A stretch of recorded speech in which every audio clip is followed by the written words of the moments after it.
Satnam Aloha, everybody. Welcome to the live stream. And thank you for your patience for waiting. This is not my usual time for the live stream, so it's upsetting my schedule for a little bit. But I'm happy, but I wanted to get on here. Okay, so let me just fix this. So be sure to put down your human design type if you know it, and your astro information if you want to. Okay, and I just want to make sure that everybody can see me. Yeah, and make sure that you let me know that you can hear me clearly. That's right. I sent out a newsletter that I would be early, so apologies to the people that didn't get that yet, but you'll be able to watch it on the replay. And let me just get this so then I can relax when this is all big enough so that you can see it. There we go. Okay.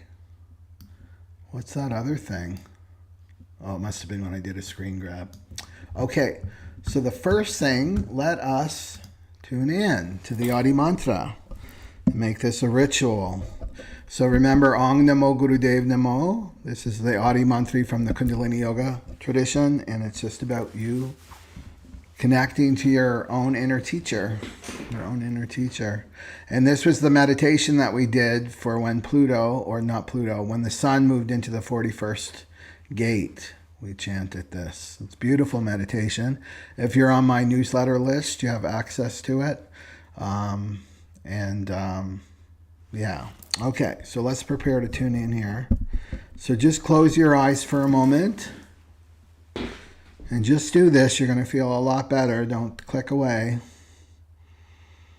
And just connect with your breath. So breathing long and deep only through your nostrils. And relaxing your shoulders, relaxing your neck muscles, relaxing your temples, and relaxing your belly as you bring more and more breath into your physical form. And feel your feet on the ground if you're sitting in a chair, and your sitting bones on the chair. And just setting your intention to bring all your energy into this present now moment. Not following thoughts, just relaxing the body. All right, making a nice home for your being, your divinity to really shine through when your body is relaxed and your mind is relaxed.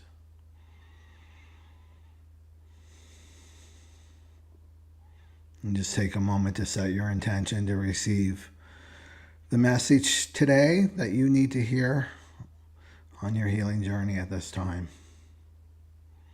And inhale deeply. And exhale. And rub your palms together. And bring your hands into prayer pose. And if you're at a place where you're not able to chant, that's okay. Just with your intention, just receive this vibration. Okay? So inhale deeply. Exhale. Inhale to the base of the spine. Exhale. And inhale to tune in.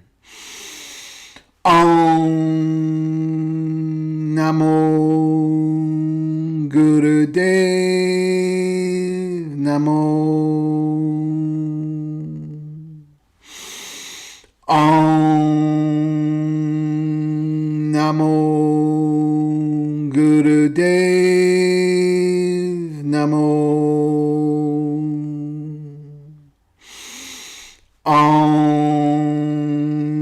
Namo Gurudev Namo. And inhale deeply. Suspend the breath and press your palms together and bring your focus to your third eye, the point between your brows, and channel the energy up with your intention. And exhale and relax your hands down. Okay. So I'm going to get my pen. Right? Got my pen. And Now we're going to talk about, first I want to see the comments to make sure that you can hear me. Okay. Okay, great. Audio is good. Thank you, Enoch. Okay, welcome everybody. Okay, great. Okay, so I want to talk about the new moon coming up, right? So this is on January 29th, right there.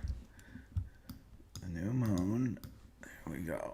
The new moon is on the 29th of January, right there, and it's in the 19.3. And we're still in this node, so the nodes are shifting on January 30th. I think less than like 24 hours. 24 hours later, after the new moon, then these are going to change. And that means, what does that mean? That means the movie changes from the 46 to the 25. And then we're going to be moving into the next movie. So I'll do a video on that because it's really important for you to know. Okay, so let's talk about this 19 right here. So the 19.3. And so you see it. So let me know if you have this natally in your natal chart. And remember that you can, if you're new to human design, you can go to the link below in my information box. It's always there, and get your free chart. Okay, so it's coming here off the root chakra. Right there's the 19 is activated. So what is this? Like new moons are opportunities. They're opportunities to transmute shadow patterns. Transmute shadow patterns. Because human design is not about making your life easier in a sense, right? Meaning like not making life easier for your ego.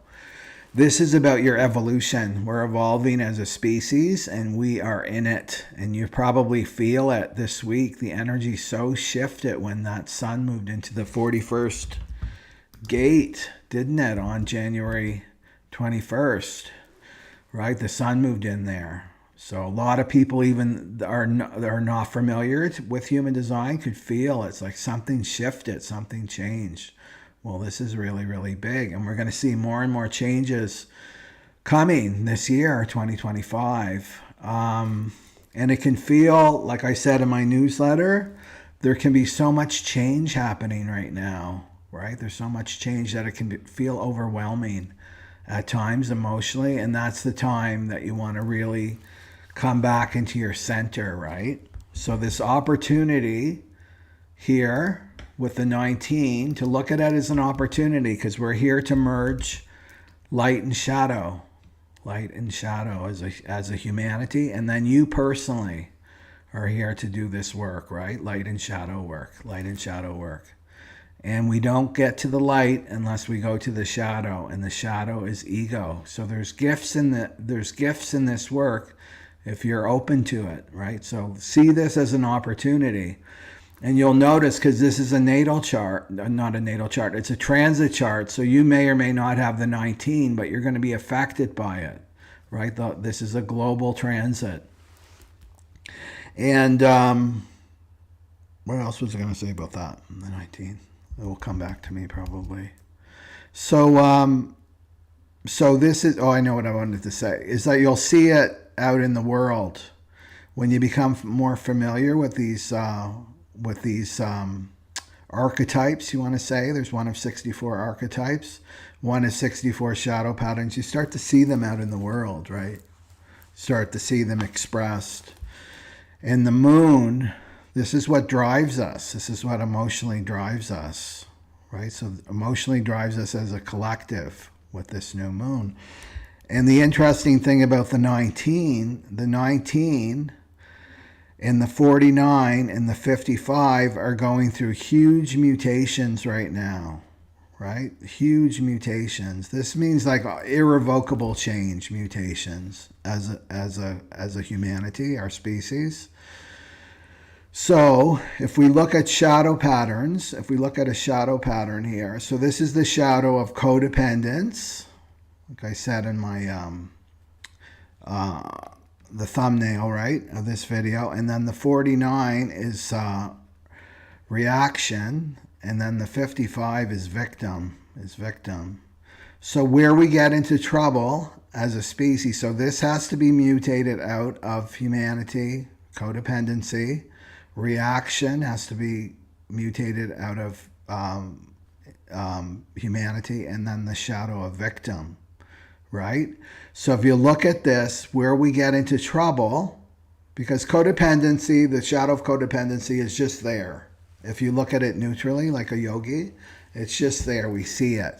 We've been conditioned to be codependent, right? Where we get into trouble is when the ego starts to identify with this shadow pattern, right? I'm in this energy right now. There's still room for you to get in here, right? Releasing the Past online retreat. And this is really not about this lifetime, right? Because it's 2025 now, 2027, the big year's coming soon, that we need to go to a past life identity, and this is the ego. And the ego is what holds on to the past, and this is what's holding us back. So this is what you're going to be looking at according to your chart, your past life identity that's followed you lifetime after lifetime after lifetime. And that's how you truly let go of your past, right? This illusion, but it's so strong because it's followed you, right, from so many lifetimes. So keep that in mind. So this is back to this. So the ego identifies with this, right? So I am codependent. I am clingy, right? I'm clingy. I need, right? This is the gate of wanting. I need resources. I need food, shelter, clothing. And the I need, you're like, well, of course we need that, right? We need that.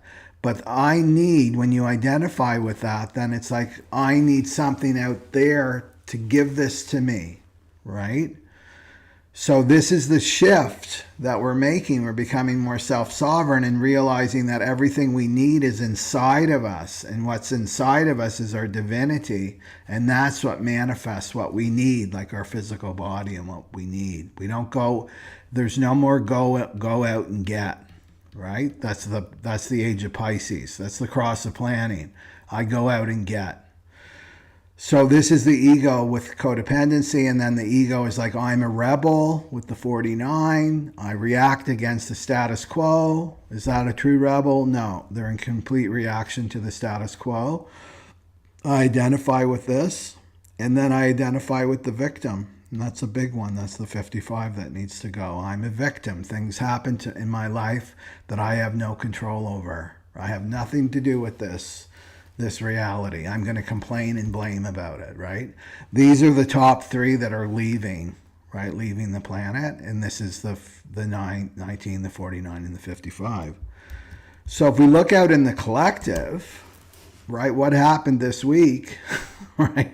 Many things have happened this week, but then this AI, right? That announcement was made that they're going to invest 500 billion so far into AI infrastructure. So the thing with AI is we can't stop AI, right? AI is just part of our destiny as a humanity. But where we have power and control, like you as an individual, is are we going to use this as a tool, the tool that it is, or are we gonna let AI rule us, right? So this is really the crossroads that people are at, and it has to do with this 19, the codependency. So codependency is I'm relying on something outside of me, right? So what is the AI infrastructure? What do they promise? The people that are scared bunnies. Most people on the planet are scared little bunnies. They fear the future, right? So what's this AI infrastructure promising? And I'm just like, this is like surface level, what I'm looking at here. Well, the promise is behavior. It will control people's behavior. They'll be surveilled 24/7, right? There's going to be like, going through people's social media and what they buy and what they do and what they say, right? That surveillance, so that they can be preempt any crime that's committed, things like that, right? So the AI, this is what promises. Well, you're going to control people's behavior. They'll be on their best behavior, right? That's going to appeal to a lot of scared bunnies. It's like, yeah, that sounds like a really good thing, right? That we can control people's behaviors. They're going to be on their best behaviors. Otherwise, they're animals. And this is how some people see humanity, as they're in their animal nature, and that's the shadow. That's the shadow, right? They're in their shadow pattern. They're animals, and animals need to be controlled, right? And they need it to be limited. Their behavior needs to be controlled. Otherwise, it's a crime spree, right, or whatever. So this is how the codependency will come forward, right? And this is the old way. Right? The old way, this 19, the gate of wanting, right? The 19 and the 49, that's the channel of synthesis.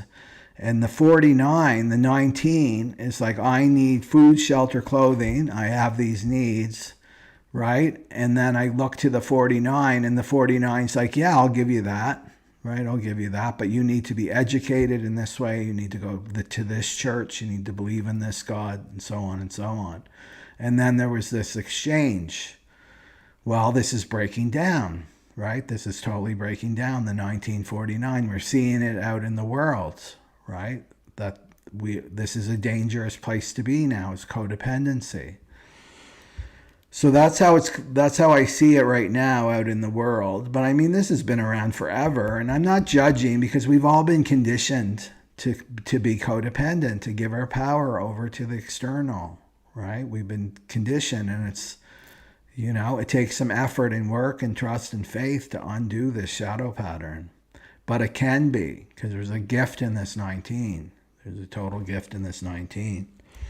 So, let's look at the shadow a little bit more closely, right? The codependent shadow. So this is either clingy or needy. Clingy or needy. So of course, you may or may not see this in yourself, but you're going to see it in other people, right? So these are the clingy and needy people. And these are people that they're not even aware of it, can create drama. Those people, whenever you hear from them, they're in some kind of drama or conflict. Something's always going on in their life. Well, this is a subconscious pattern, especially if you're in the 19 and the 55, right? The 55 and the 49. This is a terrible combo here of the shadow patterns, right? These three, right? Is to create, I'm a victim, the 55. These things are just happening to me. I have no responsibility here, right? I have nothing to learn here. I'm a victim, right? And then this codependency, I need somebody else to come and save me, right? So this is a subconscious pattern, the shadow, to create drama in order to get attention. So these can be accidents, and it doesn't make sense to the logical mind. Well, they got into an accident. No, you've got to look at people as powerful souls. They're powerful souls. There's no victims on this planet. Everyone is a powerful soul having their human experience. And if you are having a reaction to what I'm saying right here, that's the egos coming forward. No. People are victims. I'm a victim. Blah, blah, blah. This is the reason why. You need to remember that we are powerful souls that can't be harmed, right? Eternal souls that cannot be harmed. But we're having human experiences so that we can evolve, right? Evolve as these powerful souls. So this is the accidents. There can even be a health crisis, right? Risky behavior, right? Or guilt tripping other people, right? This is even the attention, negative attention is good, right? So these are the clingy and needy people, and maybe they're in your life, or maybe you're one. I doubt you'd be one if you're watching me, right? But maybe you have these people in your life. Or the other, you're maybe more this flavor, and that's the need to be needed. So do you see the combo, right? They both need each other here. I need to be needed, and I've got this person that's always in some kind of drama. Maybe they're a family member, right? I'm going to rush, and it's really addicted to fear and adrenaline that it gives, right? So it's really addicted to this, right? Addicted to how you feel. And then this person gets their attention, which is really pity, right?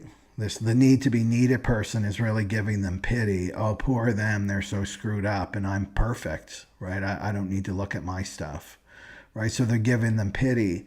And this is the confusion for love, right? So the clingy, needy person is saying, well, they love me. No, they don't. They're pitying you. They're keeping you in a victim box, right? And then this need to be needed, I'm the savior. And I do not have to focus on my stuff, right? So the underneath all this is the fear of being alone, right? It's the fear of being alone here with codependence. Well, at least I have somebody to save, or at least somebody's around that will come and rescue me, right? Rescue me. So this has to go. This all has to go for the cross of the sleeping phoenix.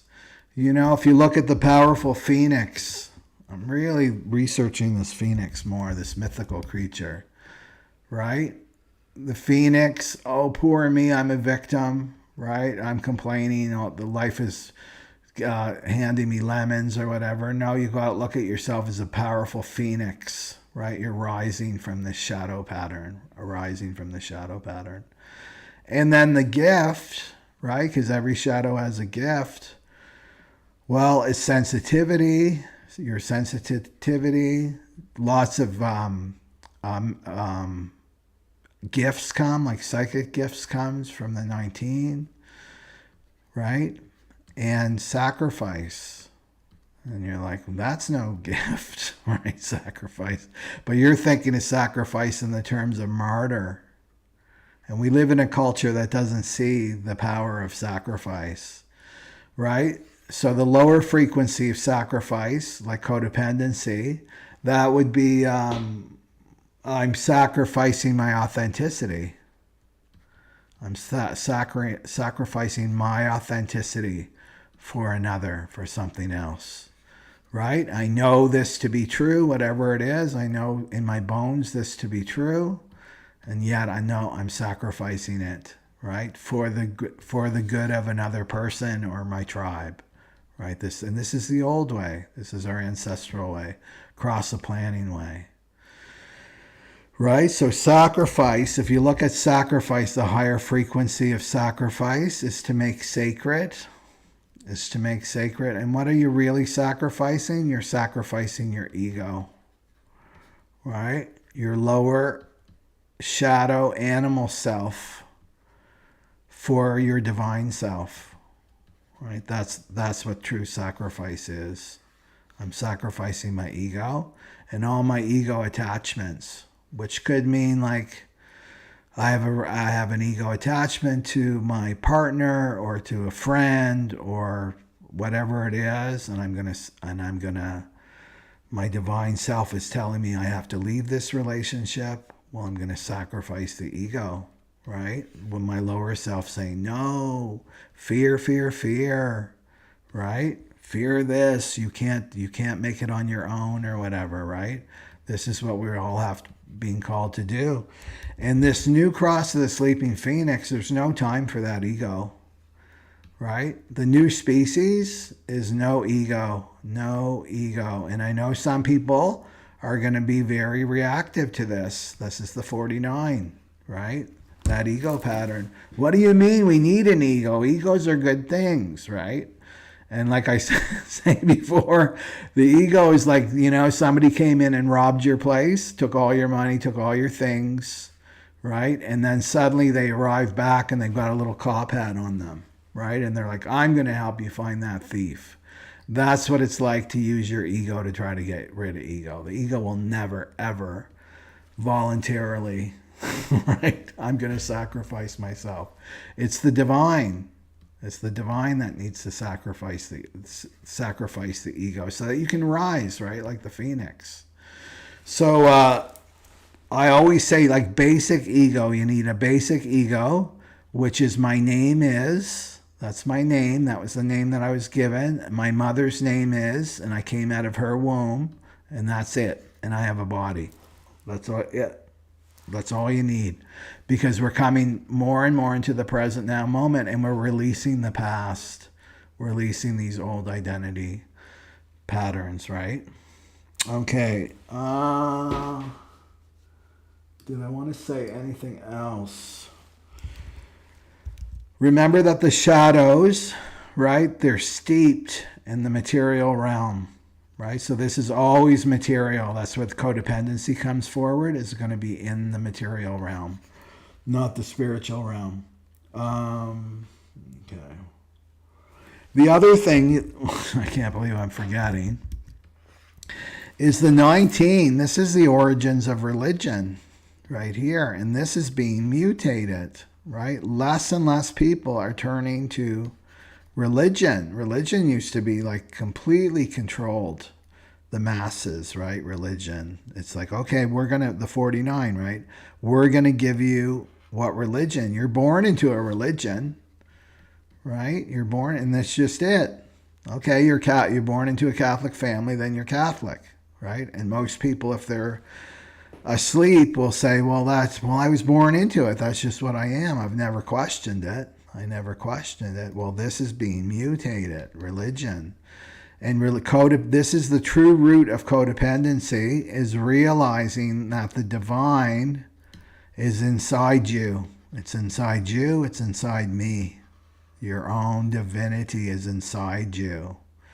This is the root of codependency. That's where it all stems from, right? Is this religious conditioning that God is outside you and you need a mediator, right? Somebody that will facilitate a relationship with God, and they're going to tell you if you're holy or not, right?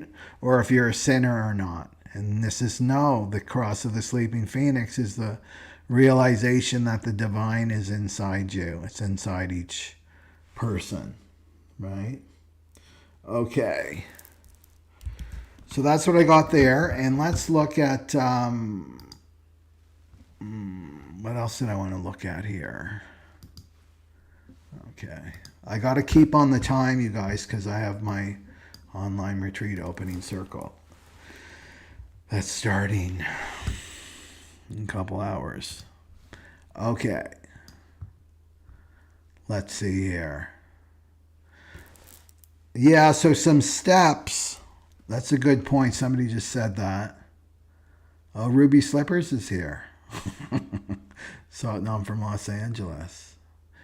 Enoch, how am I lately? I've been having crazy dreams. I don't even call them dreams. I feel like I'm astral traveling, actually, to be honest. And that's because of this, right? This is right in my 8th house because I'm a Leo rising. But there's the sun Neptune and the North Node are basically conjunct, right? So anyway, I've got my dream journal close to me, and I feel like things are trying to reach me. So I'm making myself more available to that. So yeah, just feeling energized, feeling on purpose. I feel like on purpose, if that makes sense. Committed to my purpose. 4141. Okay. How is everybody else doing? 4-1 Projector. Okay. Okay, we'll just answer this question quickly. Where did she go? Did it not? Okay. Okay. Okay. So Sahara is asks, what does she ask here? How does this new moon affect someone with a hanging gate 49? Right. Well, you're going to have a connection, right? Because if we go back to the chart, right? So this is the other thing with these global transit. You've got to have your natal chart, right? So none of the centers are defined, right? They're not colored in. So if she has the 49, that's going to make a connection, and then suddenly her solar plexus is colored in and her root. So if she doesn't have her solar plexus colored in natally, say that it's open, that means it's not colored in, it's not defined, well, suddenly she's going to get emotional. Suddenly she's going to be starting to think of these things, right? Maybe she's going to get bossy in her relationship, right? Her relationships.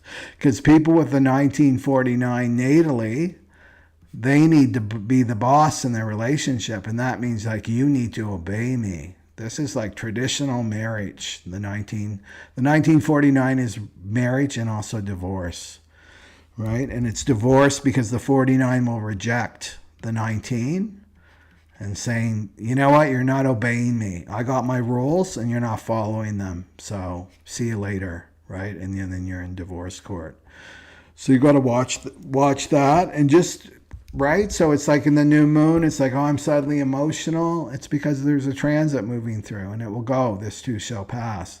So it's really about knowing yourself, right? You have to really know yourself.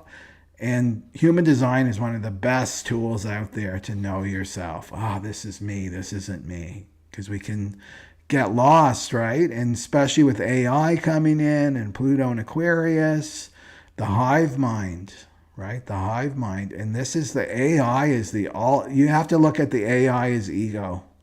It's just the ego. It's been externalized. But it's going to be a powerful ego because it's connected to the hive mind. It's the collective.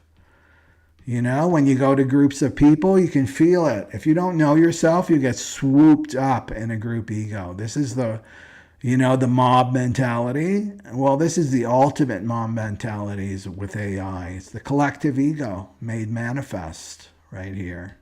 So we really need to know ourselves before the cross of the sleeping phoenix 2027, right? So really start to study your chart. And follow me, like subscribe to my channel because you're going to learn more and more about your chart, right? Just following my transit reports. Okay. Thank you for that question. Okay, and let's just look at one more comments.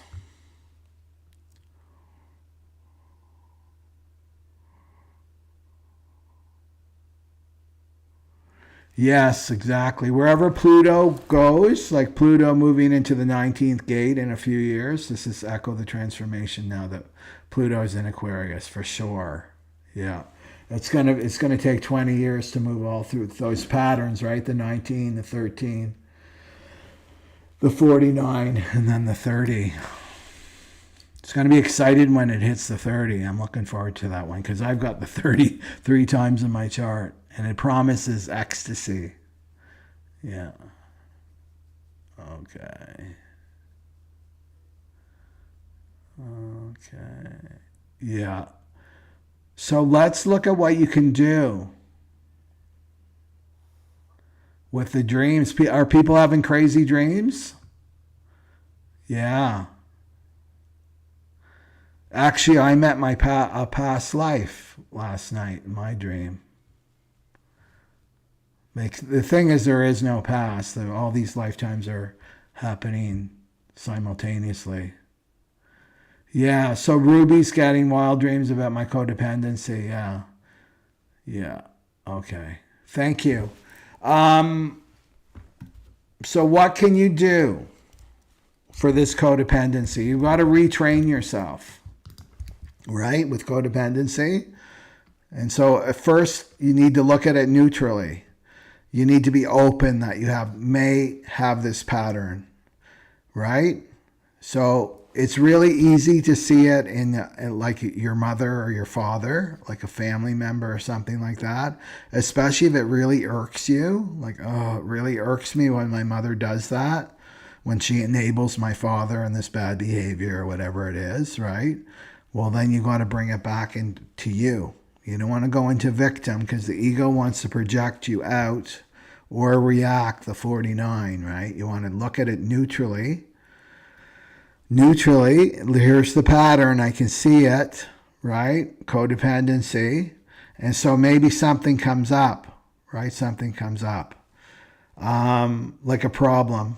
Problem comes up in your life. And usually your default is like, I'm going to phone my friend, or I'm going to call my partner or something to take care of this, right?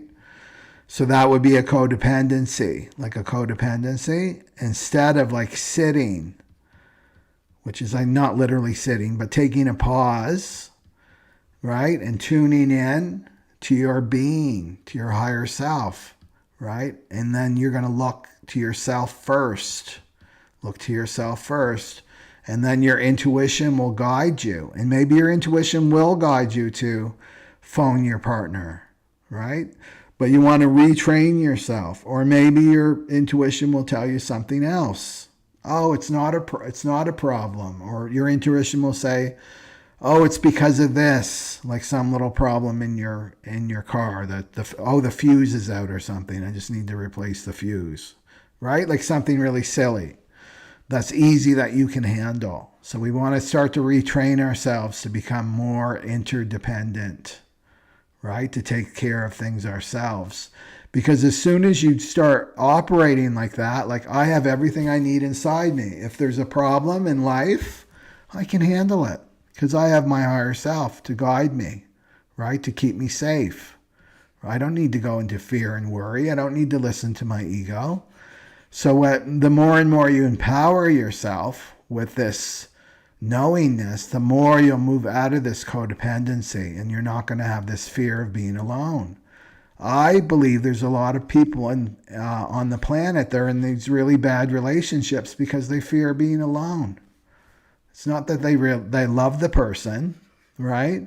They love them like the ego loves them, which is like, you're going to help me get rid of my fear of being alone, right? You're going to do stuff for me, and I'll do stuff for you. That's that tribal bargain. It's like we all need to face this fear of being alone, right?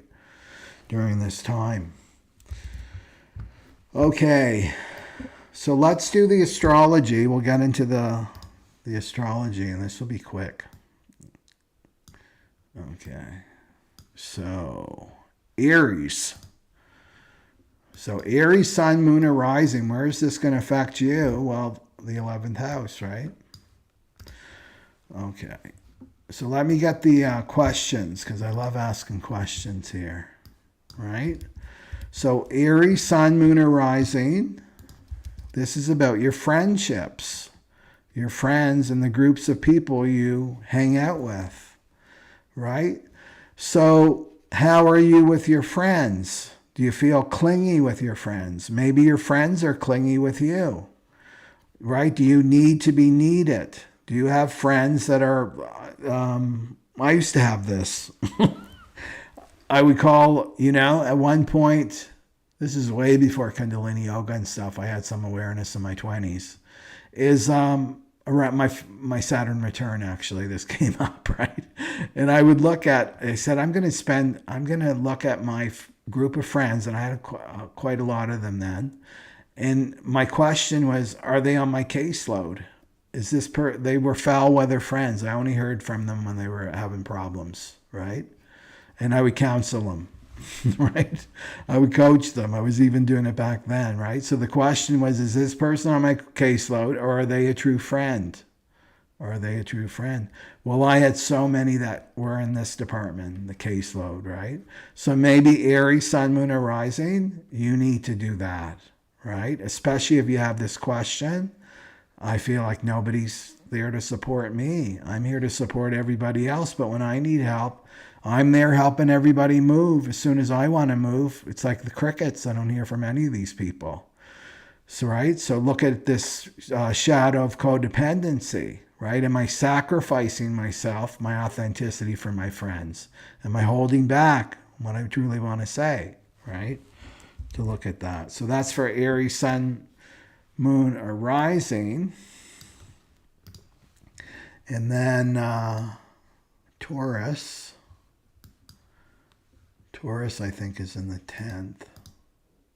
Okay. So Taurus in the 10th. Well, this is about your social standing.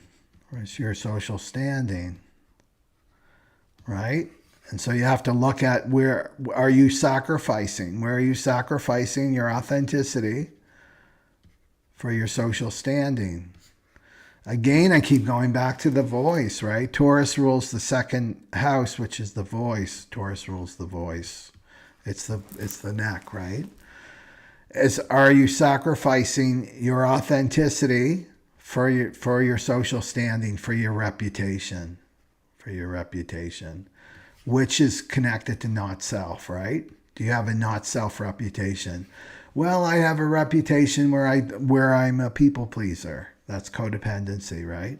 I'm a people pleaser. I get along with everybody. I keep the peace. Taurus really likes the peace. They don't like conflict, right? So I won't really say.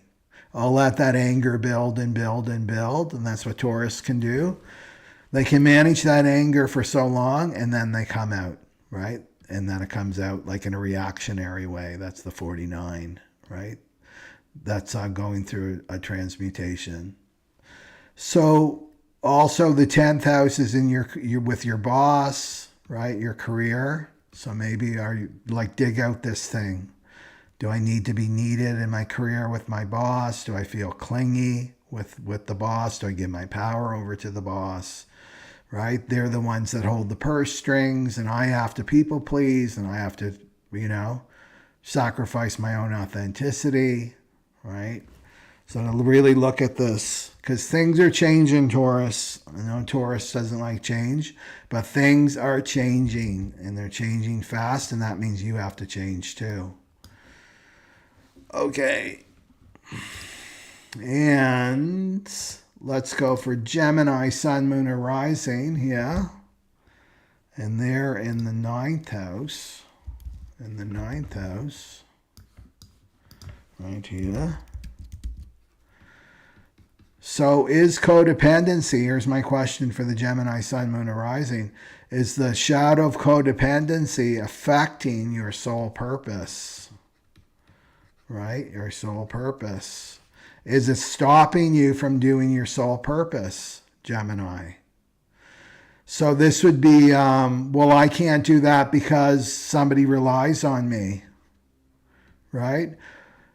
They won't let me do that, like things like that. Like, oh, I couldn't do that because my partner wouldn't want me to do that, right? My partner wouldn't want me to go back to school or my partner wouldn't want me to expand. I can't leave them behind because I fear being alone. So that's what I would dig up is like, look at your soul purpose. Look at how you see the world. Do you see the world in terms of this 19?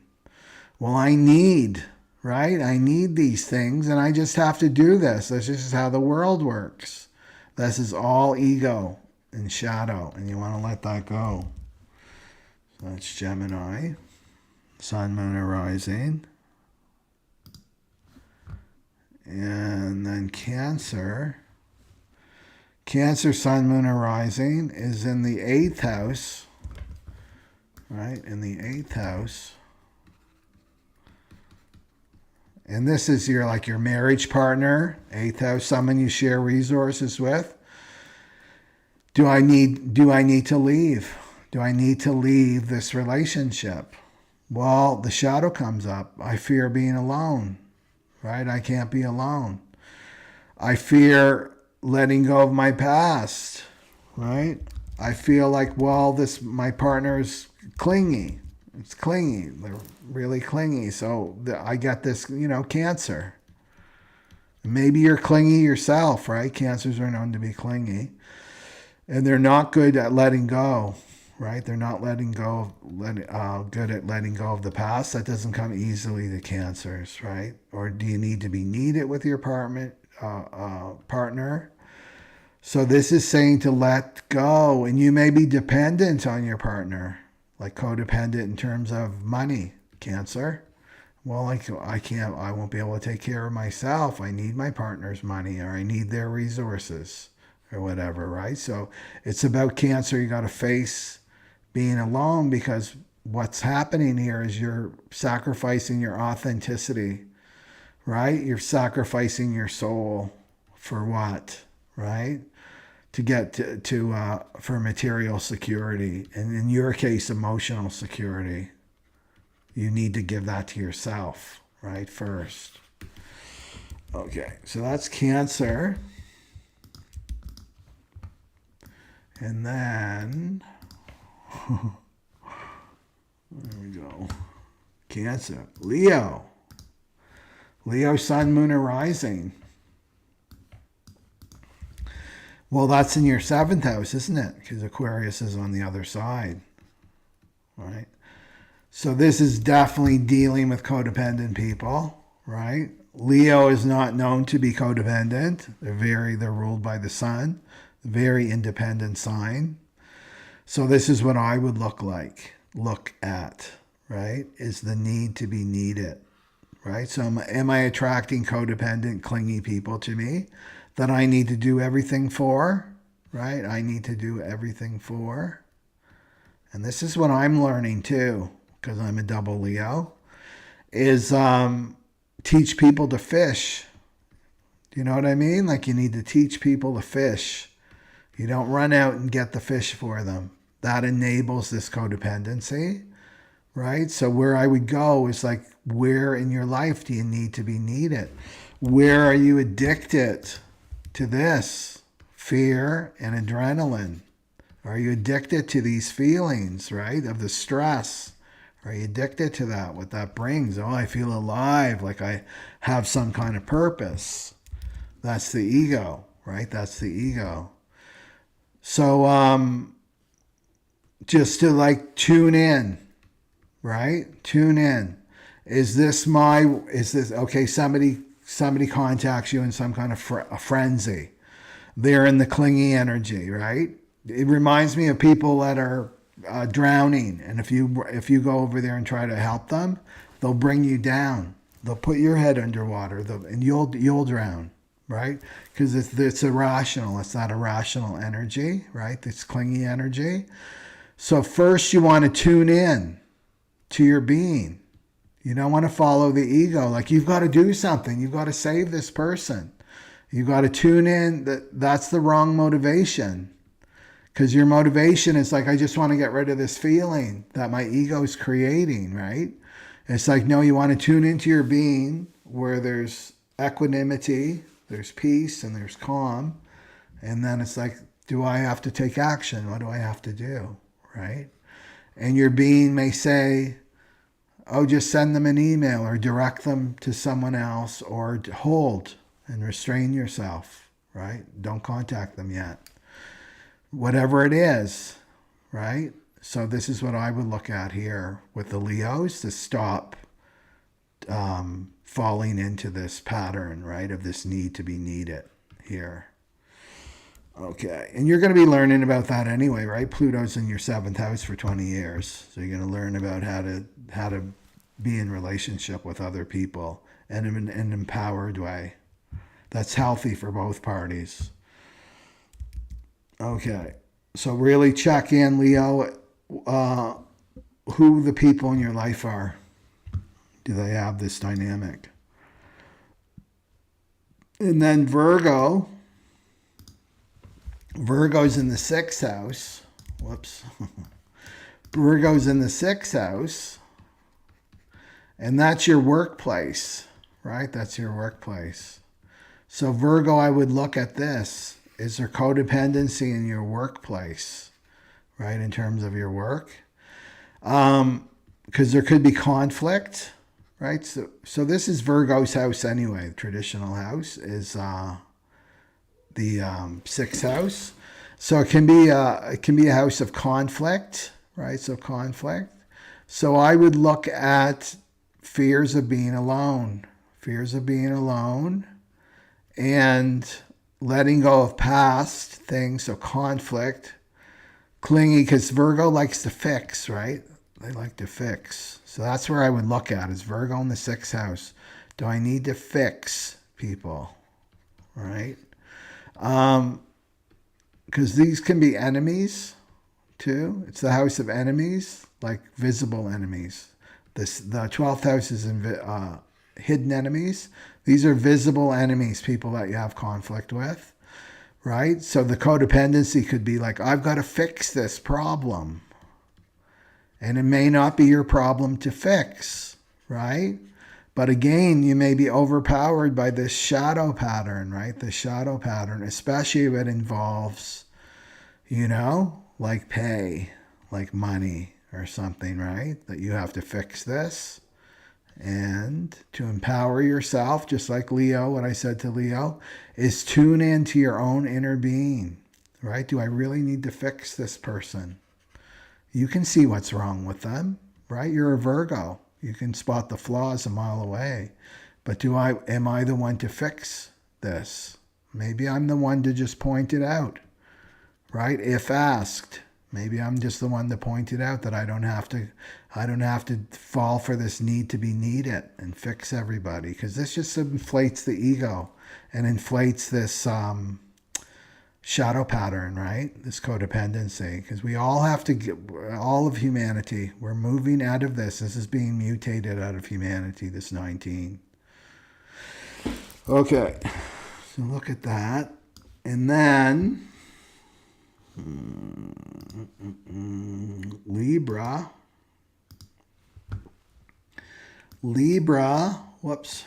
is in Libra, Sun, Moon, or Rising. Where'd you go, Libra? There we go. Is the 5th house. So if you're a parent, right, it's going to be your children. Maybe you have a codependent relationship with your children to look at, right? Not letting them get out of the nest, move out of the nest, right? So look at that, children. But also look at your self-expression. This is your self-expression. Things, the true you, right? Your true authentic expression. Are you sacrificing this? Are you sacrificing this in your life, right? Because you fear being alone. 5th house can be your romantic partners too. Maybe you fear being alone. I have this romantic partner that I have, but in exchange to be with this person, I sacrifice my authenticity, my authentic voice, just to keep the peace, to get along, because I think that's what they want, right? They want from me. So look at this closely, Libra, because Libra is the relationship, right, of the zodiac sign. And they're like, if any sign has this quality of the 19, it's definitely Libra, right? To look at this, like, why am I holding myself back? Like, really self-reflect. Why am I doing that with this person? Why am I want to say something and it's like it's not coming out naturally. It's like it's being filtered, like I'm a politician, right? Well, you're going to find this fear of being alone, right?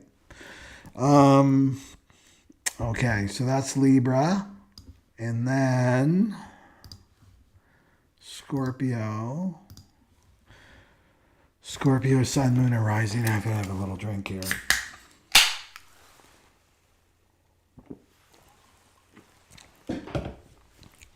So Scorpio, Sun, Moon, or Rising is in the 4th house. And that's your family. Scorpio, your family. So it's about digging out. This new moon is an opportunity to transmute the shadow of codependency, right? So you have to look at, are you addicted? Where do you go? Are you clingy and needy with your family? Subconsciously creating drama to get attention from your family, like attracting accidents or health crisis, or going into risky behavior, trying to guilt trip others for attention from your family? Or do you fall under this camp, which is the need to be needed, right? My family is always in trouble, right? Always in trouble, and I've got to go and rescue them, right? That's codependency. And really, you got to look at your addiction to fear and adrenaline, and the fear is fear of being alone with the shadow pattern. And you have to remember too that everyone, there's no victims, Scorpio, no victims on the planet, and everyone is an eternal soul right? Having human experiences.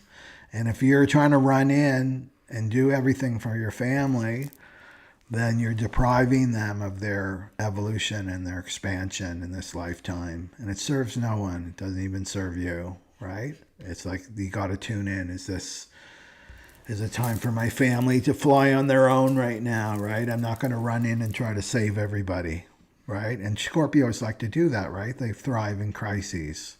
So it's like just a step back, you know? Maybe I've got to wait this out and let them learn this lesson on their own, right? And having faith and trust that they can, because they're eternal souls. Soon as you put them as victims, then that means you're a victim, right? And then you fall into the shadow pattern. So an opportunity to transmute that, Scorpios. And then let's go over the Sag. And Sagittarius is in the third house, right? Yeah. The third house. So this could be your sister or your brother, right? Do you have codependent dynamics with your siblings? So your brother and your sister. It's also the way you communicate, Sagittarius. So to look at your communication and your thinking. Do you put people in boxes like they're a victim? I pity them, right? I pity them and I call it love, and it's not really love, it's just pity, right? So I would look at the way you think about people in your life that are in this codependent thing, and it's like, well, maybe, yeah, what's the payoff? That's always a good question. What's the payoff for me to be in this codependent dynamic with my sister, right? My sister or my brother, or the people in my life.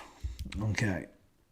I get to feel good about myself. I don't get to look at my own stuff, right? And then Capricorn, this is a good one for Capricorn. Second house, codependency with the money. Codependency with the money. So remember that codependency is putting the divine outside of you, right? This is the origins of religion, this 19. So putting the divine outside of you. So this would be putting money outside of you and thinking that's going to save you, right? So there could be a codependence on here. And that it also has to do with your sense of self-value, the second house, right? So my sense of self-value is dependent, I'm codependent on money. If I have a lot of money and material resources, then my self-value goes up. If no money, then my self-value goes down. So it goes back to this Capricorn. It's like recognizing that God's ATM is inside you, right? The ATM's inside you. It's not outside of you. So you're playing this relationship with the divine through money in the material world, with the second house. But you got 20 years with Pluto in there, so you got some time to learn that lesson. And then, are we almost done? No, we got Aquarius. And Aquarius is in your first house. The first house. So this is you being the poster child for codependency. The Aquarius sun, moon, and rising, that you are the embodiment of codependency. So I would look at, and I know you're an Aquarius, fixed sign, detachment, but, right, rebel, the Aquarius. Thus this 49, remember we're transmuting the 19, the 49, and the 55 right now as the humanity. So you too, Aquarius, are under the influence of the 19. And the 19 is in the sign of Aquarius, right? So I would look at, do you fear being alone? And be honest with yourself. Do you fear letting go of the past? And do you feel clingy? Do you feel clingy towards other people, especially to your friends, right? How are you with your friends? How are you with your friends when they say, no, I don't want to go out, right? No, I don't want to do this. What happens to you? Well, the ego is going to come up, Aquarius, right? That ego will start to come up. When the ego's not getting its way, that's when it starts to come up, right? And maybe bring out feeling that no one supports you, to look at that too, just to bring the shadow pattern up to the fore so that you can transmute it and stop wanting other people to sacrifice for you, Aquarius. Right? I want them to sacrifice their authenticity for me, right? So look at that. And then Pisces. Pisces in the 12th house. Right? Pisces is in the 12th house. Pisces, sun, moon, or rising in the 12th house. Well, this is past life patterns where you've been in the shadow of codependency. And this has been around a long time, right? This codependency. So I would look at your ancestry. So look at your mother, your father, your grandparents.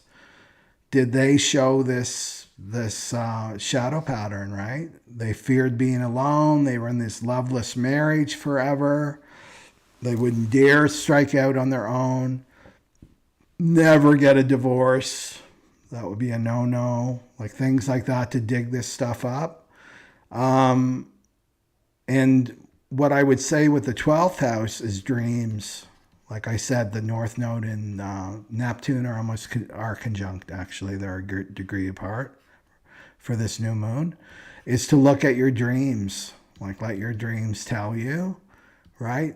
Tell you and communicate to you. Let your soul communicate to you. Because the 12th house, you're not going to be able to see it, right? But the great thing is that you, of all the signs, have the potential to let this go, right? To let this codependency go. Okay. So that is the astrology. And let me see here.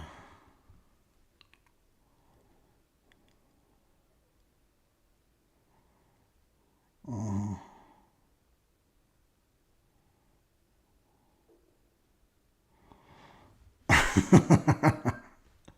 I like what Dreamlandia said. Let me put this up because I want other people to see it too. Where is it? Okay. Where is it? Dreamlandia says, teacher healer has no friends, just students and patients. Yeah. And it can feel like, I remember going through this myself way back in 2008 or something. And I was living in this, starting a Kundalini yoga community, right? And kind of the pioneer, right? The pioneer out there. And I was living in this apartment building, and I said to myself, it's just, the smell of death, right? The smell of death was like all over this apartment building, and like I couldn't breathe sometimes when I had to go put out the garbage. I don't know if you know that smell, if you've ever been to like a hospital or something, you know what I'm talking about. And I've got an open spleen too, so I can really feel it. And I remember saying to myself, like, the only way people get out of here is through a stretcher, right? And then I need to bust a move, to get out of this situation because it's not helping me. And I was teaching so much and doing workshops. And I remember saying to God, my God self, like, okay, I can work in the psych ward for sure. Like, yeah, but I can't live in it too, right? I need a better place. I need a better place. And it's true. And I manifested it like within weeks. So it made me think of that dreamland. Yeah. Okay. Yeah. Right. Yeah. You got to joke about it, but we need that self-care, right? We need the self-care. Yeah, Enoch says, I know that feeling in Ruby too. Yeah, the big cities reek of it. Yeah. Okay. And you have that right? As a healer, leader, life coach, teacher, to ask for what you want. And that's always been my lesson too, is to just command demand, I call it. It's not coming from the ego, like I feel entitled, you need to do this for me, but more like from a place of self-love, that I need this support. So it's different flavor than the 19, the codependency. You're just claiming it for yourself. Okay, so let's do the twin flames. The twin flames always get me chuckling, the twin flame journey here. Okay. So let me get my overlays here. And let me know if you're on the twin flame journey. Even if you do, if you always do it every week, put it down there. Because it gives me, like, okay, there's twin flames here listening to this, so I'm not wasting my time. Okay. So we got Pisces out. And so this is for the twin flames. So before I pick a card for twin flames, we're talking about the new moon in the 19th, which is the shadow of codependency. Codependency. And this is a kryptonite. Kryptonite? Yeah, it's kryptonite to the twin flames. Right? This is if you're in the shadow of codependency, you will not see your twin flame. Right? Just forget it. Right?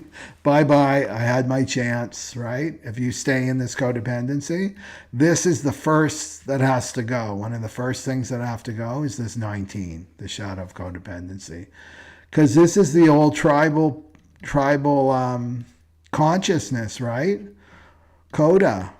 Codependency was just part of the bargain, right? It's part, of course, there's codependency, and it's like, okay, you get together for the farm. You know what I mean? Back in the day, it's like we get together for the farm, we get together to procreate the species, and then there's the bargain. You do this for me, I do this for you. And I can't possibly be independent because I have this person doing the division of labor. They do this. I have no idea how to do the dishes or wash my clothes or take care of myself, right? Do you know that division was so entrenched, historically speaking, and now I'm sure there's still couples that have this, but for the modern couple, no. And this is what the twins are coming in to break these codependent dynamics. And the twins have to do it at the cellular level, right? So this will repel one another, right? This codependency. So this is a great way to work with this shadow pattern, is just look at your twin, the dynamics you had in your twin flame relationship, in your twin flame connection.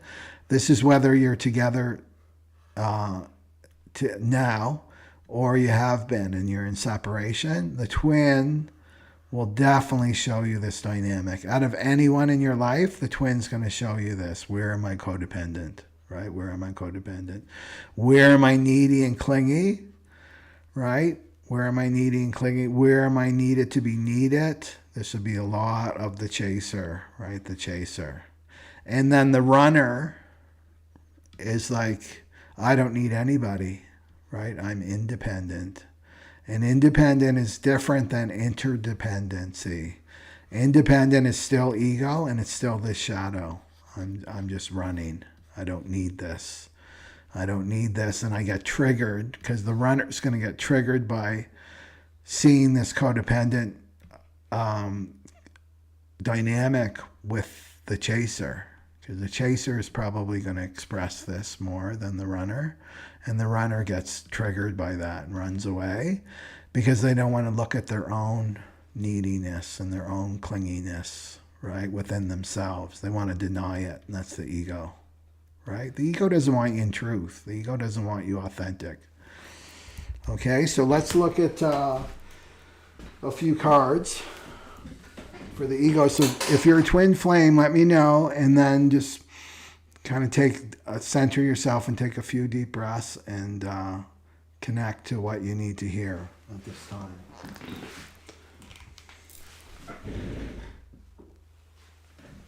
Okay. And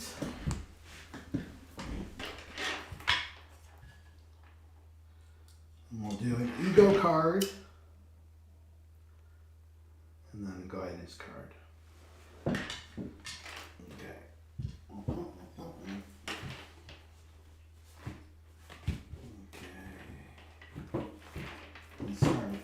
card first.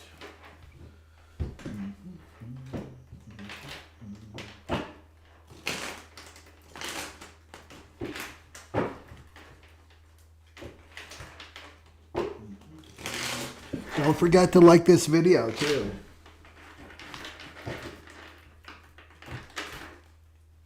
If you feel called.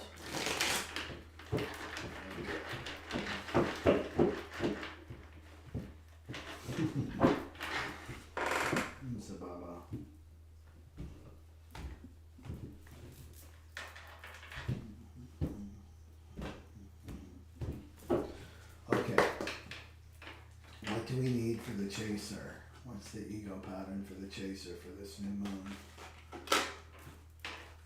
Okay. What's the ego pattern for the runner for this new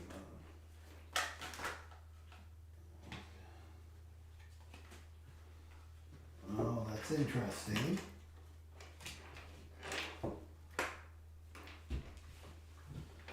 Okay.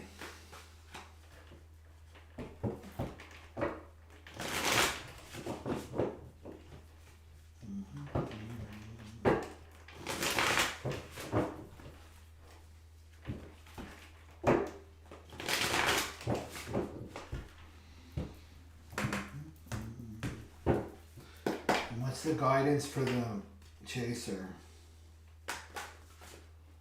What's the guidance for the chaser? And what's the guidance for the runner? What's the guidance for the runner?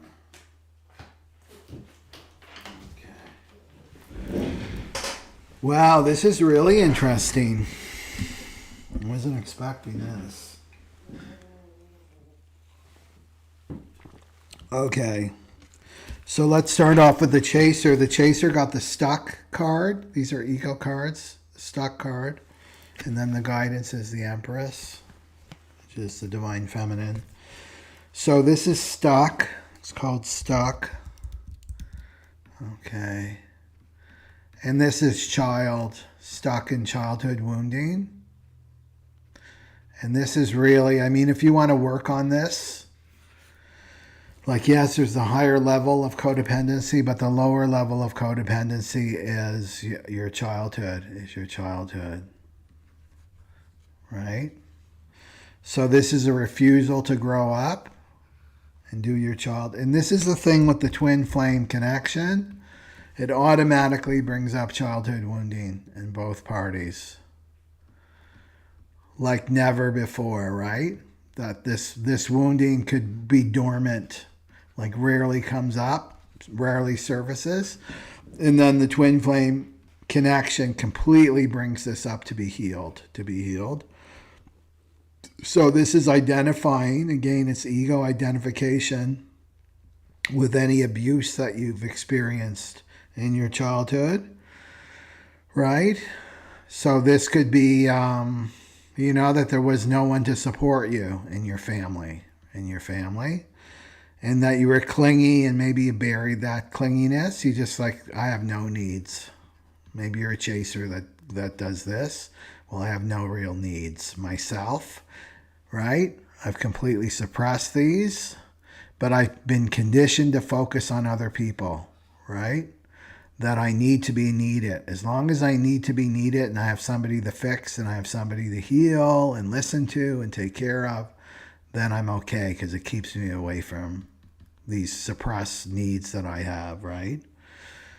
So that's what I would look at with the codependency, is just to like your needs, your true needs, beyond like food, shelter, clothing, like your emotional needs, what your emotional needs are, and to give that to your child. So whatever, if you go back to the twin, because the twin is the big mirror, right? You're really blessed to meet your twin in this lifetime, because that mirror is there. So don't deny what you see in the mirror of your twin, right? And so whatever you want to give to your twin as a chaser, like if you look at it right now, well, what would I give to my twin? What advice would I give to my twin right now? What would I do for my twin? I know what they need, right? The 19. the gift of the 19 is that you can recognize the needs in others, like what people really, really need. You'll know when they need a smile. You'll know when they need a hug. You'll know when they need like just a nice meal or something like that. Or you'll know that they just need to be alone, right? To sit in their presence alone, whatever it is, right? You'll just know. That's the gift. It's being sensitive to other people's needs, what they truly need, right? So you're going to see that in the runner, what they really need, right? And of course, the runner is like, no, I don't want it. I don't want it. I'm running away because I don't want to feel these feelings that come up when I'm around you. Well, okay, so look at that. It's like, what would I give my runner? All those questions I just asked you. And then you turn it on yourself and you give that to yourself, right? You give that to yourself because your twin is showing you what you need. You see? It's all about you, chaser, coming into unity with your own higher self. So you give that to yourself, right? Oh, I would listen to them, right? I would listen to my runner. I'd really listen to them, right? Well, maybe that's like you need to be listened to. You need to listen to yourself, right? So the guidance is the Empress, which is a beautiful card, and this is Venus. She's very Venusian. This is the divine feminine, right? This is like the mother. It's Mother Earth. It can represent Mother Earth too. It's abundance. It's fertility. It's nurturing. She's relaxed.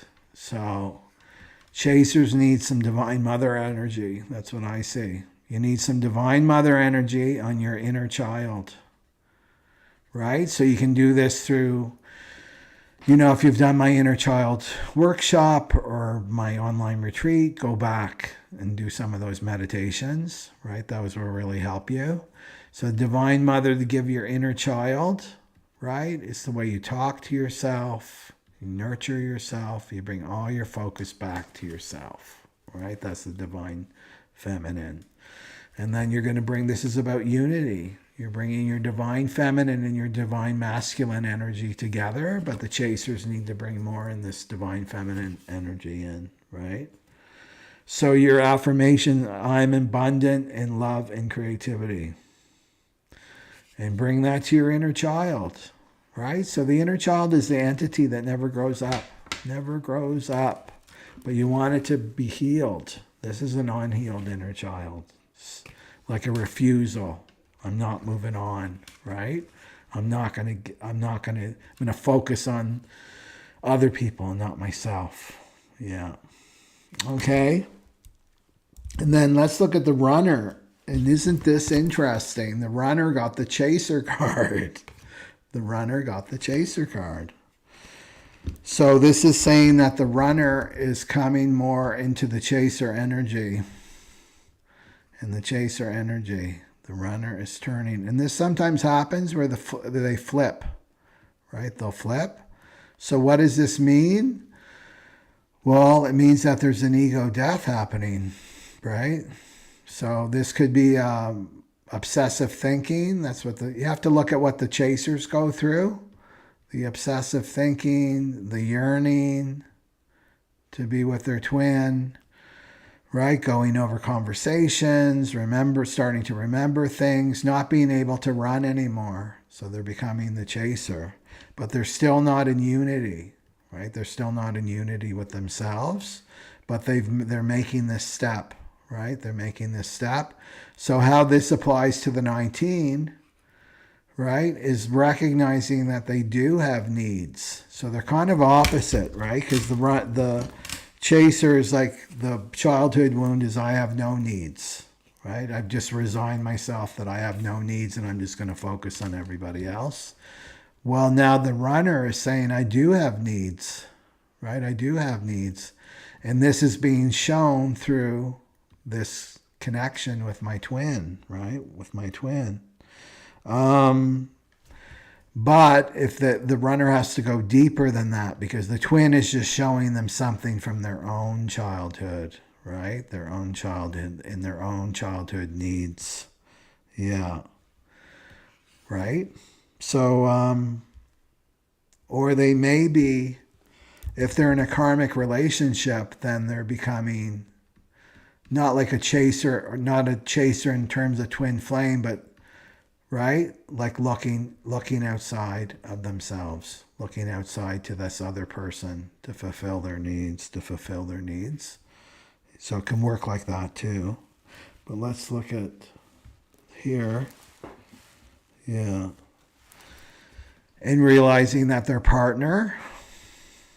And the thing is, I just read this about twin flames. I forget who said it. A teacher, like from the 1940s, said that the people not with their twins, if they're in a karmic relationship or with a high-level soulmate and they're married, and they meet their twin, they'll never be satisfied with their karmic or their high-level soulmate, right? It's because this is such a deeply spiritual connection. So the guidance is the death card, right? It's the death card. So they may be what I'm getting is they may be relating more to the chaser energy through the karmic relationship, that suddenly their stuff is coming up around chasing energy with the karmic relationship, and this needs to die, right? This needs to die. It's going to die. It has to, because the spirit's in charge of this connection, the twin flame connection. Or they've switched into the chaser. And does that mean you switch into the runner? No. As the chaser, you do not switch into the runner. That just keeps the push-pull going. The chaser unites with themselves, right? They get into the divine feminine energy. They sit on their throne. They don't run, right? They don't run. And so running in terms of the chaser, if the chaser were to flip into the runner, this would be like, I don't want anything to do with that. I don't want to grow anymore. I don't want to evolve, right? Negative thoughts about the twin, things like that. You don't want to do that. You want to go unite within, right? Unite within.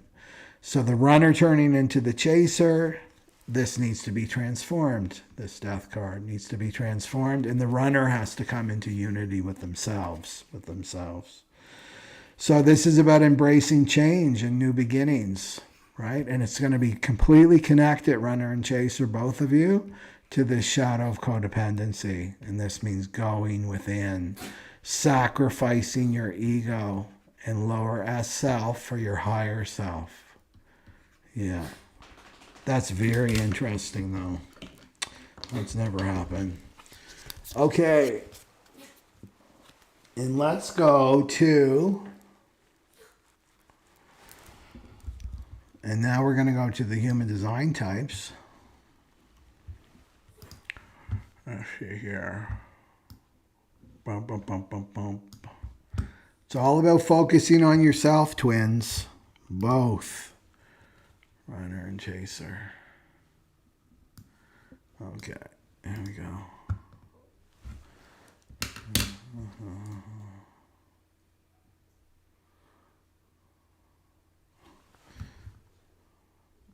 Okay.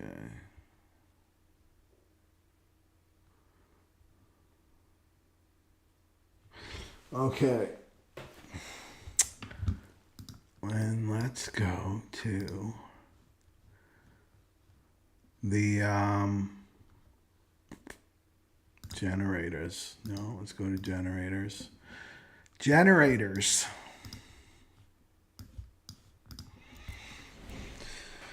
Generators, we're talking about the new moon and transmuting the gate of wanting, the shadow of codependency, letting that go, right?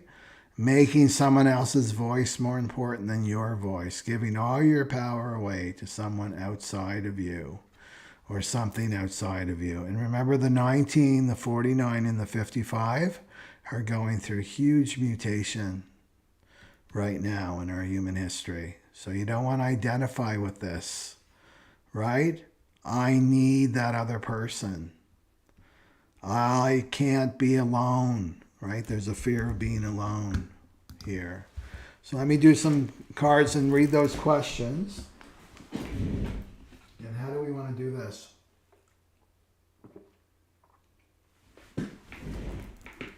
I think just the ego cards. And this is the generator.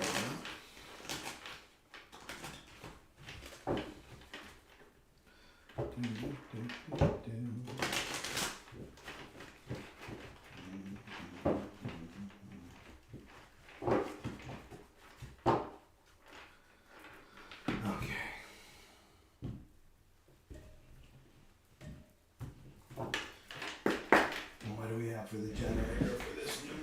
What do we have for the generator for this new moon? Well, that jumped out. Okay.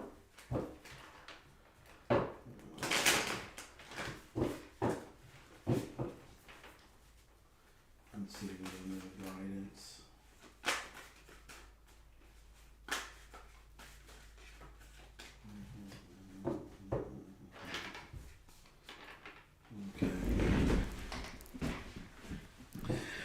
So the generator got the "you must agree with me" hive mind card. I call that the hive mind card here. Okay, so this is seeking validation. So we're talking about codependency. So this needs to go, right? So for the generators, it's looking for validation outside of yourself. Right? Am I doing okay? Right? Is my behavior okay with you? Is what I just said okay with you?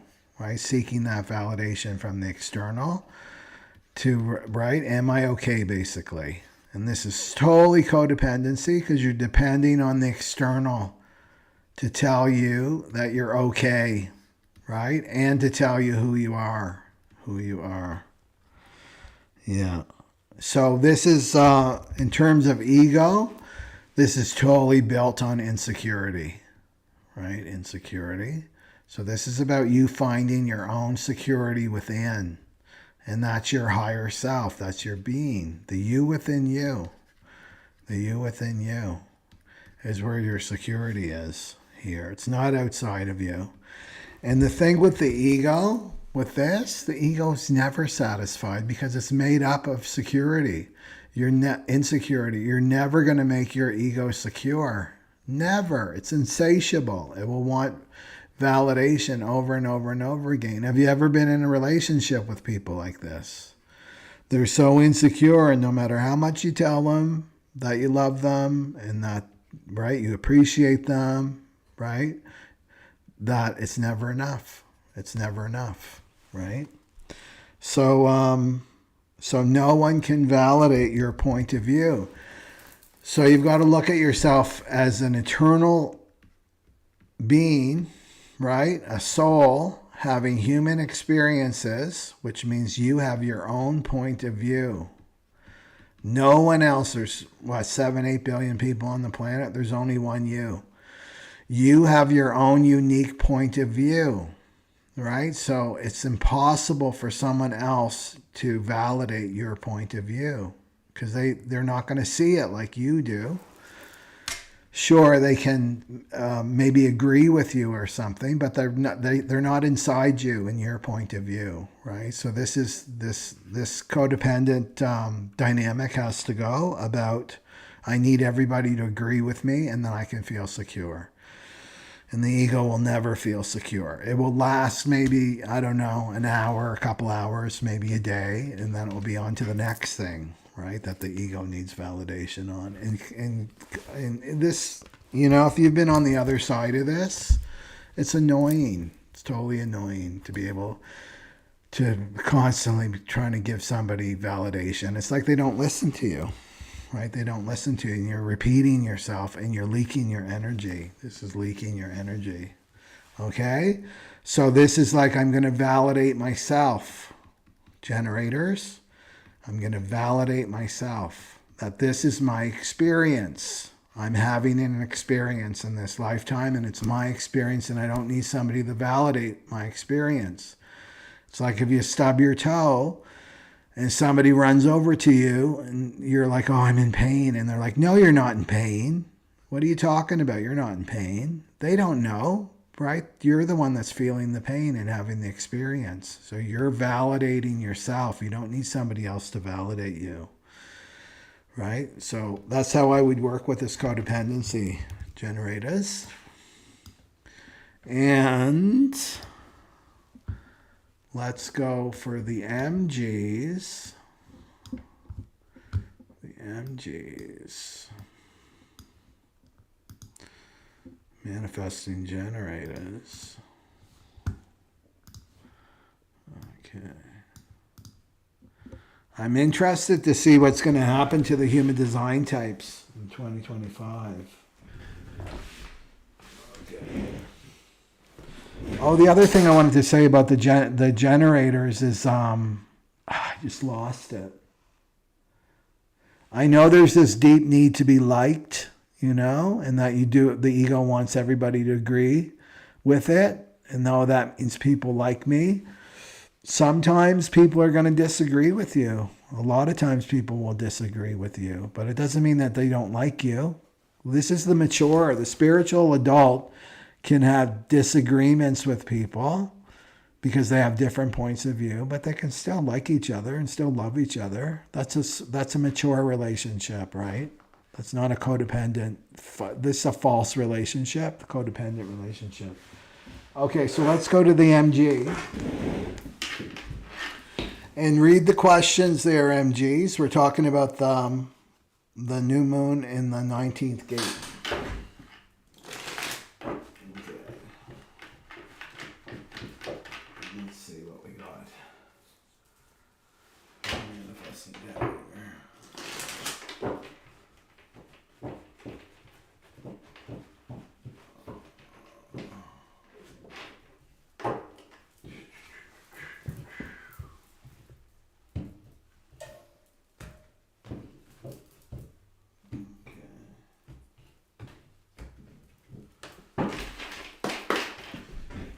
Okay, what do we have for the manifesting generators for this new moon? What do we have for the manifesting generators for this new moon? What do we have for the manifesting generators for this new moon?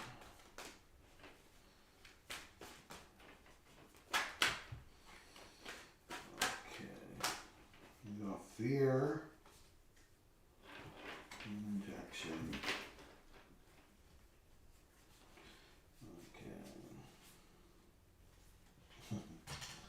How did that get in there?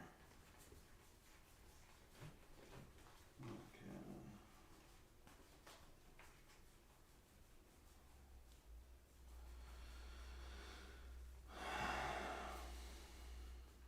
There it is.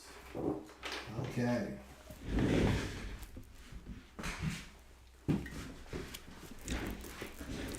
So manifesting generators got the fear card. Fear, fear, fear. And rejection. And rejection. For the MGs. So this 19 is the shadow of codependency that you have an opportunity to transmute for this new moon. And remember, the 19, the 49, and the 55 are going through huge transmutation during this time in our human history. So this is reaction, shadow of reaction, shadow of victim, the 55, and then the 19 is codependency. So all three of these are going through huge, huge mutation. So basically the 19 is about putting the divine outside yourself. This is the big lie that we've been told in the age of Pisces, is that the divine is outside. And you need to go and get and find and obey the principles, 49, obey the principles of the 49, that this is the God that you worship, right? So that would be your religion, whatever your religion is. Okay, so that's the root of this 19 that has to be transmuted in the realization that the divine is inside you, So with these cards here is fear. A lot of fear about being rejected. And isn't it interesting? The 49 is about rejection. Right? If you don't play the game, MG, 19, if you don't play the game, then you're not going to get your survival needs met. This is the old consciousness, right? This 1949, the channel of synthesis. So the fear is that you'll be rejected, right? The fear is if I'm myself, if I am my authentic self, right? Which the sleeping phoenix is calling us to be, is our authentic self. If I'm my authentic self, what's the ego telling you? You'll be rejected. You will be rejected. And there's a lot of fear there of being alone, right? This is an ancient fear, right? We're moving from the cross of planning, which is all about tribal consciousness, and that we're safer in groups and safer in tribes, and that's all changing, right? That's all changing. I mean, if you're following some crowd or group right now, I would ask yourself, why? Why are you doing this? Like, take a pause, meditate, reflect, listen to your intuition. Chances are it's this. Do you fear being alone? Do you fear being alone? Yeah. So I would go to the fear of rejection, and that's one of the 6 primal wounds is rejection, right? Is rejection. And what you're doing, because you bring it back to the self, because I'm here to empower you with the truth. So it's like, where are you rejecting yourself? Because that's way more harmful than if somebody rejects you. This is you rejecting your authenticity. It's nothing worse than that. That's the worst, right? Is when you're rejecting yourself. People can reject you up and down, and they will. Right? That's not as, like 1/10 as harmful as you rejecting yourself, your true authenticity. So this is about you reclaiming, right? This new moon, manifesting generator, is about you reclaiming yourself. And commit to being your authentic self. That's the only thing that's going to get you through this time, right? Is to commit to your authentic self. And then face the fear, right? And the fear, you need to look at it because the ego gets in there and creates stories. Fear is a frequency that's moving through your body. That's all it is. It's a fear frequency. The ego gets in there and then creates a story. It creates an identity, right? I can't leave this situation. I can't make it on my own, whatever it is. I'm really happy here, right? That's like denial, a denial story, whatever it is. But the root of it is to get to this fear. And what you do is you just feel it. Feel it without interpretation, without creating a story about it. Just feel it, right? And up will come this rejection, right? This wound of rejection, and you feel that. And really what this is about is you feel rejected by the divine, right? You feel rejected by the divine, and then you feel that. So this is, MGs have a real opportunity to do some deep, deep healing. 2025 is about healing, right? And healing means to let go of this not self. It's to transmute this ego, right? In shadow for 2025. Okay. So that's the MGs.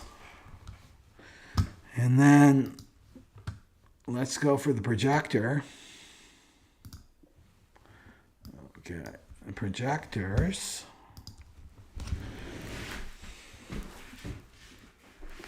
So projectors, we're talking about this new moon with the in the 19.3 there. So read those questions. I'll pick some cards for the projectors.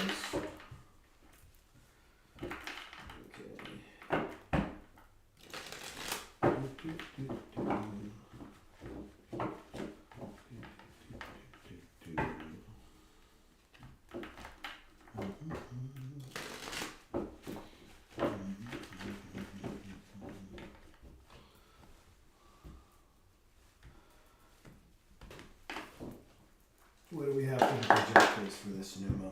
What do we have for the projectors for this new moon? What do we have for the projectors for this new moon? Okay.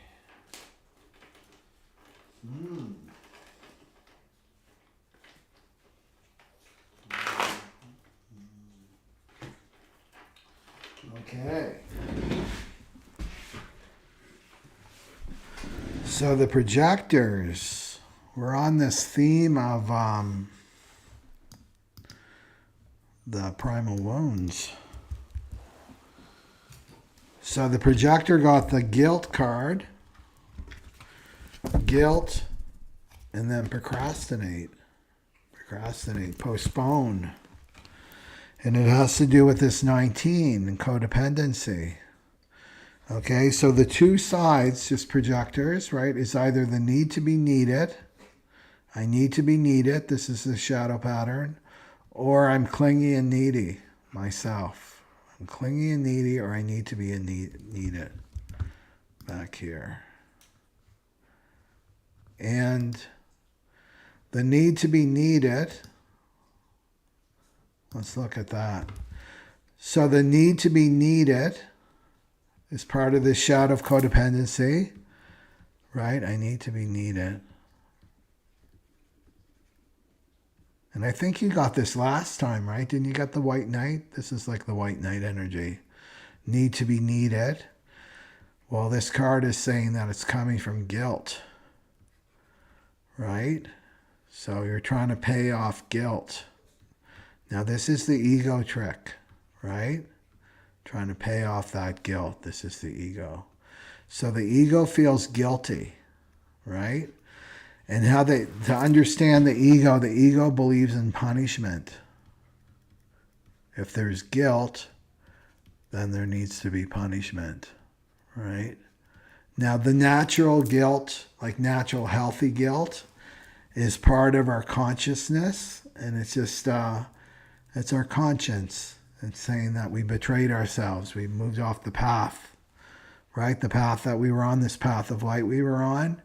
And that, you know, those haunting little nigglies like, oh, I shouldn't have said that, or I hurt that person's feelings, right? I shouldn't have said, when it's not coming from truth and love. And then you go back and you apologize. Like, I really apologize. I was stressed out that day. I shouldn't have said that. That was mean, right? And then it's gone. The guilt is gone. This is a different kind of guilt, right? This guilt keeps you trapped, right? Keeps you trapped and keeps you in this role, right? So the need to be needed.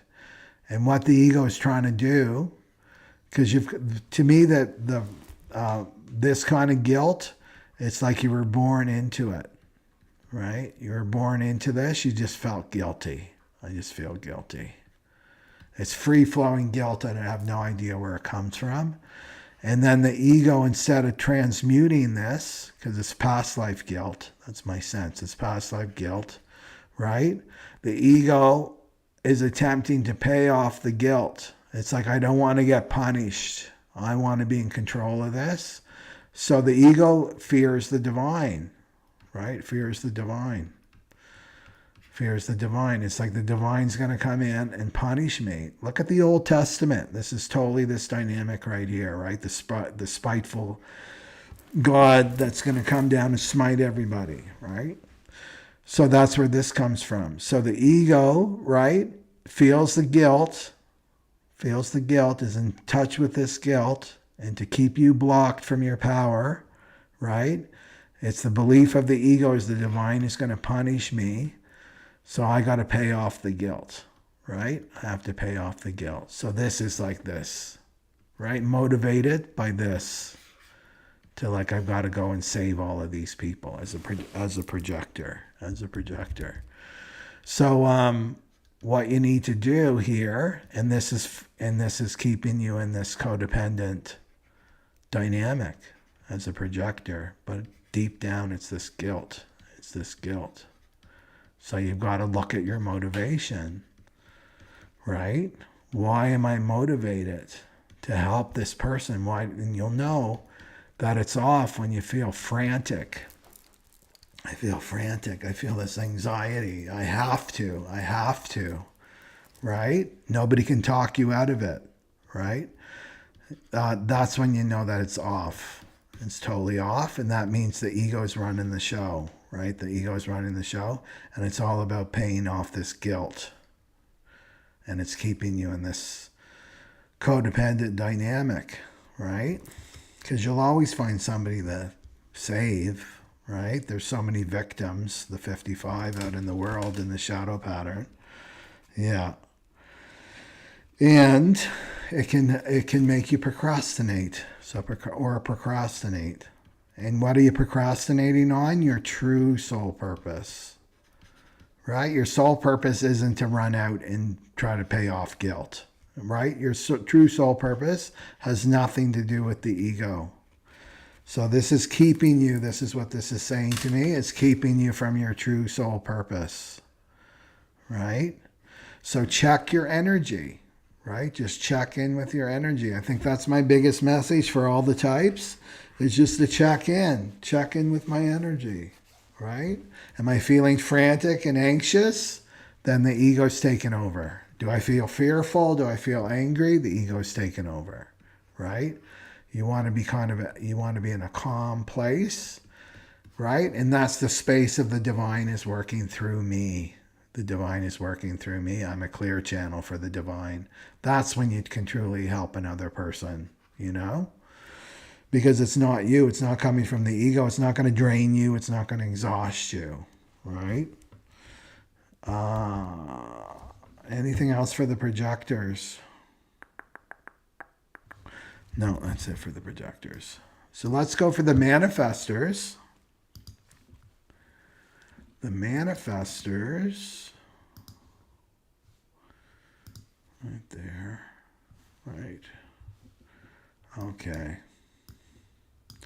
the manifestors. So we're talking about this new moon manifestors and the 19th, and this is going through a huge mutation, the 19, the 55, the 49, this goes beyond new moon energy, right? So this is a big one. And this is the shadow of codependency. Shadow of codependency. And this is sacrificing your authentic self for your ego. It's completely reversed. It's upside down, right? That's what codependency is. And we're taught to do this. We're conditioned to do this. Okay, so let me do some cards for the manifestor.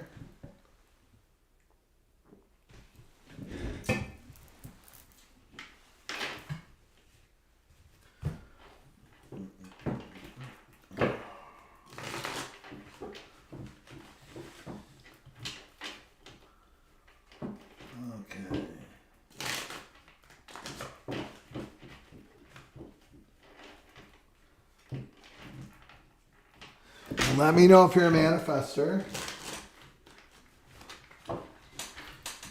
And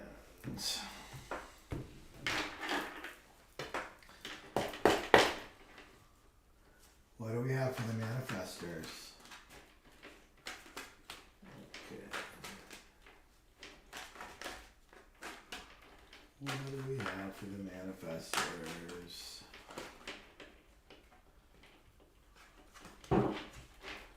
What do we have for the manifestors for codependency?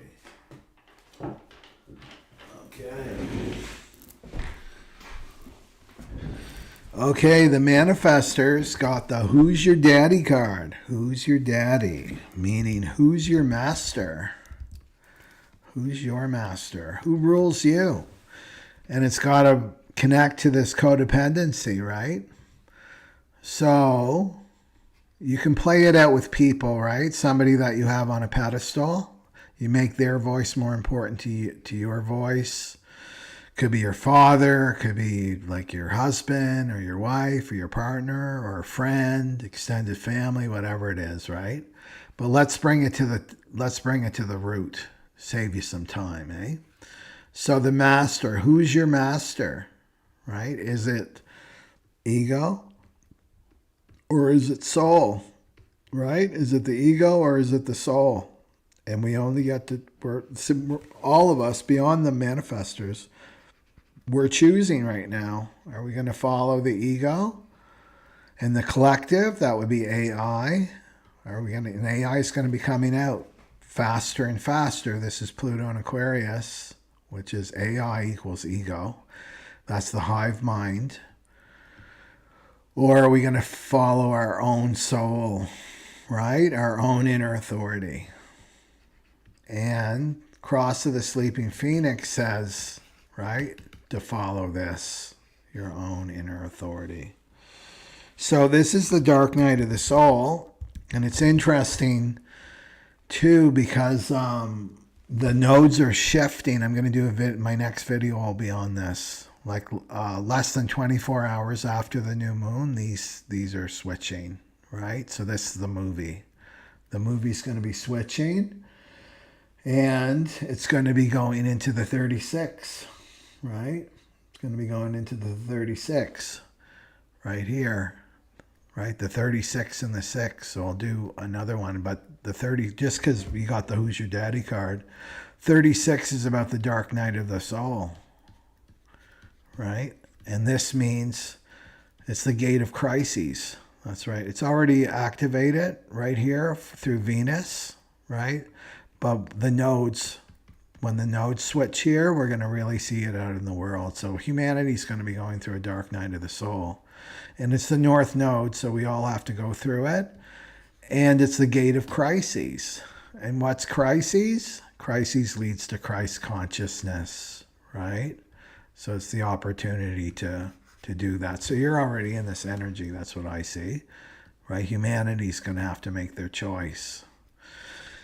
Yeah, and interesting too that the gift here is humanity with the 36. Anyway, I'll do a video on this, so be sure to come back next week.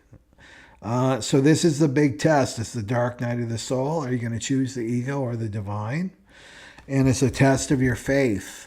Test of your faith. And I mean, of all the types, I mean, you really have to have the most faith, because you're getting the divine downloads as a manifestor. You get the divine download, you know, with ideas, inspirations, whatever it is, right? And then you have to trust, right? I have to trust that this divine download is going to manifest. It will manifest, right? I have to trust to share and inform, that I won't be rejected, that and you may be rejected. They may reject it to you, but they're not right for you. You'll attract those people that will respond, the MGs and the Gs, to your divine download. So this is a big one. So this is letting go of your codependency and to trust, right? Because the 19 is the origins of religion, this gate here. This is the trust that the divine is within you. That's the divine download. It's not really coming from outside of you. It's coming from within you. So you want to trust your divinity is within and not trust your ego, right? And not trust your ego. So the divine download is going to be neutral. It will be neutral. If it's got a charge on it, then it's ego. Right? It's got an ego. So tune into your energy body. It's like, do I have a charge on this divine download, or am I in fear? Is it creating an emotional charge in me? Then it's not going to be a divine download, right? It's going to be neutral, the divine download. And it will be repeating the same sound, same words, but it will be neutral. It will be neutral so that you can trust it. Yeah, so you're learning to trust and have faith here. So this means sacrificing the ego. I'm not going to listen to my ego anymore. I'm going to listen to my soul as a manifestor. Okay. And let's finish this baby up with a nice reflector. Is the reflector. 1% of the planet are reflectors. So reflectors, it's your favorite luminary body, which is the moon. The reflectors all follow the moon, the cycles of the moon. Moon's in Aquarius, and it's in the 19th gate, right? So it's the shadow of codependency, the gate of wanting, and it's the gift of sacrifice. So sacrificing your lower self for your higher self. Okay. And what do we got for the reflectors? I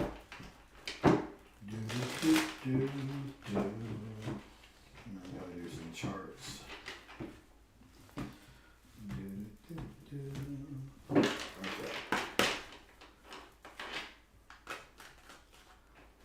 Okay. And the reflector. Oh. The reflector. The ego's playing tricks on you. Give up. Ego's telling you, give up. It's hopeless. I think we can all relate to this one, right? Definitely this week, there's been this resurgence of hope and faith for people. But, right? So this is to persevere. So the codependency here, the 19, is listening to your ego. Just like the manifestor, right? Listening to their ego. Yeah. And the ego wants you to give up. Now remember that as a reflector, you're feeling the group, right? Whatever group you're in. So you can't just say, well, this is just me, right? This is the group that you've surrounded yourself with, and they're feeling hopeless. They're feeling hopeless and to give up, right?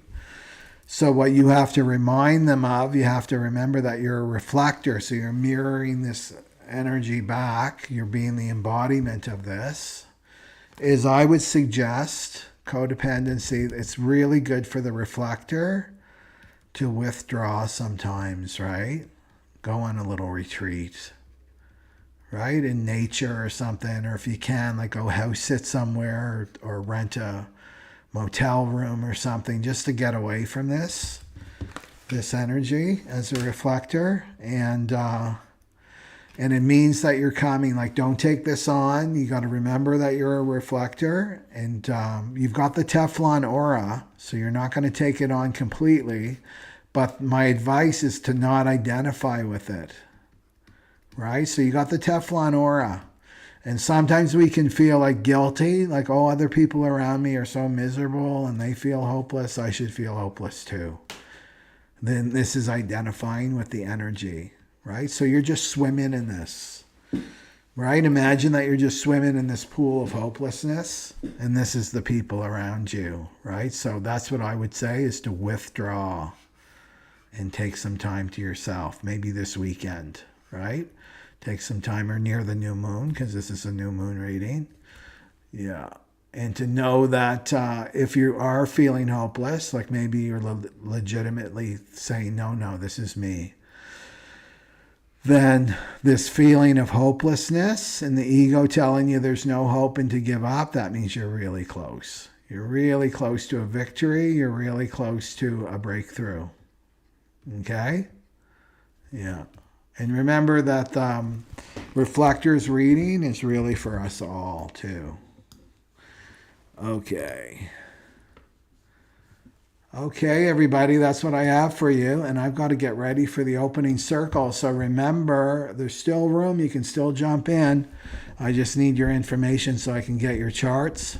And because we're doing divine encounters, which I'm really excited about. And this is about letting go of the past. It's about letting go of a past life identity that's followed you lifetime after lifetime after lifetime, and really letting it go. So I'm excited for this weekend. Okay, so have a great week, and I will see you on the newsletter. Remember, you can sign up for my newsletter, and I have the weekly reports there, only for my subscribers. Okay, everybody, have a great weekend. Satnam Aloha.